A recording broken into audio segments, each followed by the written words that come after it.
नमस्कार दोस्तों, स्वागत है आपका हमारे चैनल पे।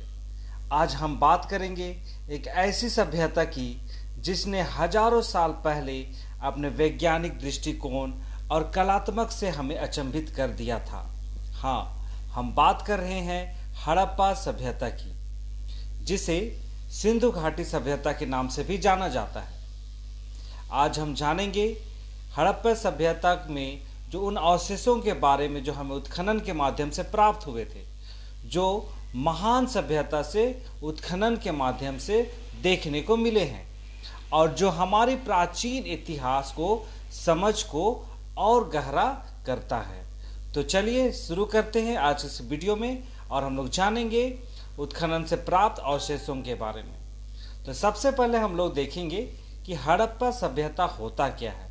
हड़प्पा सभ्यता का परिचय को हम लोग संक्षेप में समझने का प्रयास करेंगे। तो ये जो हड़प्पा सभ्यता जो है वो 3300 ईसा पूर्व से 1300 ईसा पूर्व तक फली फूली। यह जो सभ्यता थी वो मुख्य रूप से आज के पाकिस्तान और उत्तर पश्चिम भारत में स्थित थी। यह सभ्यता अपने समय की सबसे उन्नत सभ्यताओं में से एक माना जाता है। जो इसके प्रमुख केंद्रों को देखा जाए तो वो था हड़प्पा, मोहनजोदाड़ो, राखीगढ़ी, कालीबंगन और लोथल जैसे प्रमुख केंद्र थे। इन शहरों में मिली नगर योजना, जल निकासी प्रणाली और विशाल इमारतें इस सभ्यता की उन्नति और व्यवस्थित जीवन शैली को प्रमाण करती है। हड़प्पा सभ्यता की उन्नति का एक महत्वपूर्ण कारण था उसका व्यापार, जो उस समय के मेसोपोटामिया, फारस और अन्य सभ्यताओं के साथ होता था।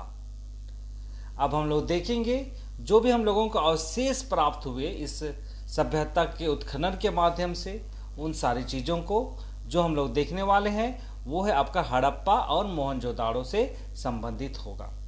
चलिए हम लोग देखते हैं। ये जो हड़प्पा और मोहनजोदाड़ो से मिले अवशेष जो हैं सबसे महत्वपूर्ण माना जाता है हड़प्पा सभ्यता में। वहाँ हम लोगों को महान स्नानागार प्राप्त हुए हैं, अनाज भंडारण गृह प्राप्त हुए हैं और विशाल अन्नागार भी देखने को मिले हैं। मोहनजोदाड़ो का विशाल स्नानागार, जिसे ग्रेट बाथ के नाम से भी जाना जाता है, इस बात का प्रमाण है कि उस समय के लोग स्वच्छता और स्वास्थ्य के प्रति कितने सजग थे। इस स्नानागार के साथ साथ वहां की जल निकासी प्रणाली भी काफी अत्यधिक उन्नत थी, जो आजकल वर्तमान समय में भी देखने को नहीं मिलती है, जिसमें साफ पानी, गंदे पानी के लिए अलग व्यवस्थाएं थी। मतलब साफ पानी और गंदे पानी के निकासी के लिए अलग अलग व्यवस्थाएं यहाँ पे देखने को मिली थी। हड़प्पा और मोहनजोदाड़ो में मिले जो अनाज भंडारण जो गृह मिले हैं और अन्नागार यह दर्शाते हैं कि उस समय कृषि का कितना महत्वपूर्ण महत्व था। अनाज के भंडारण के लिए बड़ी बड़ी इमारतें बनाई गई थी, जिसमें बड़े पैमाने पर अनाज संग्रहित किया जाता था। या इस बात का संकेत दिया जाता है कि हड़प्पा सभ्यता में खाद्य सुरक्षा और अनाज का संग्रहण महत्वपूर्ण रूप से किया जाता था। इसलिए ये जो सभ्यता है उसको काफी उन्नत माना गया है हर एक क्षेत्र की दृष्टि से, और विकसित सभ्यता भी इसको कहा जाता है। चलिए अब हम लोग देखेंगे इस सभ्यता से जो भी मुहरे और सिक्के प्राप्त हुए हैं उनसे संबंधित कुछ छोटी जानकारी हम लोग जानेंगे। ये जो हड़प्पा सभ्यता है वहां से हम लोगों को प्राप्त मुहरे और सिक्के भी अत्यंत महत्वपूर्ण स्थान रखता है। इन मुहरों में मतलब जो मुहर प्राप्त हुए हैं उस पर चित्रित पशु, देवता और अन्य चिन्ह उस समय के धार्मिक और सामाजिक जीवन की झलक देते थे। सबसे प्रसिद्ध पशुपति मुहर है, जिसमें एक योग मुद्रा में बैठे हुए व्यक्ति को दिखाया गया है। इस व्यक्ति को 4 जानवरों से घिरा हुआ दिखाया गया है। हाथी, बाघ, गैंडा और भैंस, ये 4 जानवरों से घिरा हुआ दिखाया गया है। कुछ विशेषज्ञ इसे शिव के प्रारंभिक रूप को जोड़ते हैं। इस मुहर इस बात का प्रमाण है कि योग और ध्यान का प्रचलन उस समय भी था और इसे धार्मिक रूप से महत्व दिया जाता था। तो ये सारी बातें उत्खनन से प्राप्त मुहरों से मिलता है। और इसके साथ साथ अन्य मुहरों पर बैल, मछली, पक्षी और अन्य जानवरों की छवियां भी देखने को मिली है, जो उस समय की सामाजिक और आर्थिक जीवन की जानकारी हम लोगों को प्राप्त कराता है। इन मोहरों का उपयोग जो होता था वो व्यापार में वस्तुओं की पहचान, धार्मिक अनुष्ठान और प्रशासनिक कार्यों में किया जाता था। मतलब इतने सारे काम इसके मोहरों का प्रयोग किया जाता था। चलिए अब हम लोग देखेंगे हड़प्पा सभ्यता की कला और शिल्प के बारे में। ये कितना महत्वपूर्ण है उन सारी बातों को देखेंगे।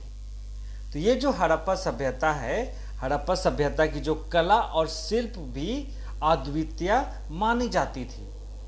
यहाँ से प्राप्त मूर्तियाँ, खिलौने, आभूषण और अन्य कलात्मक वस्तुएं यह दर्शाती है कि उस समय के लोग कितने कुशल कारीगर थे।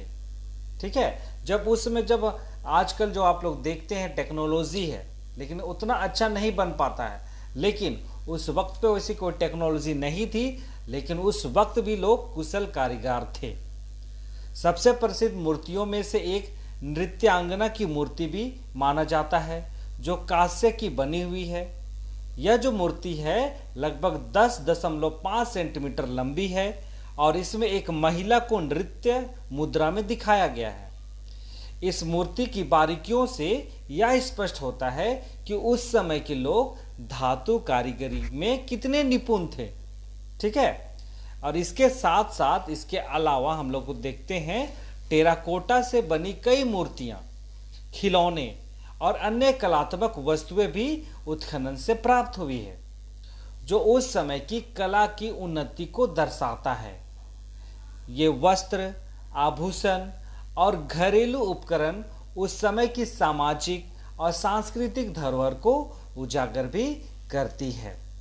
ठीक है, तो ये सारी चीजें यहाँ पे हम लोगों को देखने को मिलती है उत्खनन के माध्यम से।